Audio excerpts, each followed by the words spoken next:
ఈరోజు 'చిన్ని' serial promo గనక ఒక్కసారి చూసుకున్నట్లయితే అద్భుతమైన ట్విస్ట్ జరిగిందని చెప్పవచ్చు. ఎన్నో రోజుల నుంచి ఎదురు చూస్తున్న కాంబినేషన్ 'నిఖిల్, కావ్య' ఎప్పుడెప్పుడు కలుస్తారా అన్నట్టు అందరూ ఎదురు చూస్తున్నారు. అది రానే వచ్చింది. ఇప్పుడు 'చిన్ని' సీరియల్‌లో ఇక నిఖిల్ కూడా జాయిన్ అవ్వబోతున్నాడనమాట. కావేరి కోసం రంగంలోకి దిగబోతున్న శ్రేయోభిలాషి అన్నట్టు చెప్పొచ్చు. అయితే నిఖిల్ ఎంట్రీ మాత్రం సినిమాటిక్ లెవెల్‌లో చూపించారు. కావేరి దగ్గరకు వచ్చి, కావేరి షాక్‌లో చూస్తూ ఉంటుంది. కావేరి దగ్గరకొచ్చి షేక్ హ్యాండ్ ఇచ్చి, గేమ్ స్టార్ట్స్ నౌ అని పడుతుందనమాట. అంటే వీళ్ళిద్దరి మధ్య వార్ జరుగుతుందా? లేకుంటే కావేరిని ఆ దేవా నుంచి కాపాడబోతున్నాడా శ్రేయోభిలాష్‌లాగా?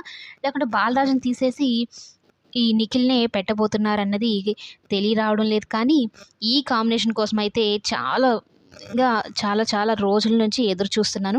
మొత్తం మీద ఈరోజైతే జరిగిపోయింది.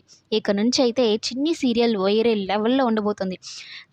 నిఖిల్, కావ్య కలవాలి అనుకునే వాళ్ళు ఖచ్చితంగా లైక్ చేయండి. అలాగే సపోర్ట్ చేయండి. ఈ సీరియల్ ఇంకా ఇంకా ముందుకైతే వెళ్ళాలని కోరుకుందాం. మొత్తం మీద నిఖిల్, కావ్య కలిసిపోయారు. ఇంకా సీరియల్ ఎలా ఉండబోతుందని నెక్స్ట్ ఎపిసోడ్‌లో చూద్దాం. Thanks for watching.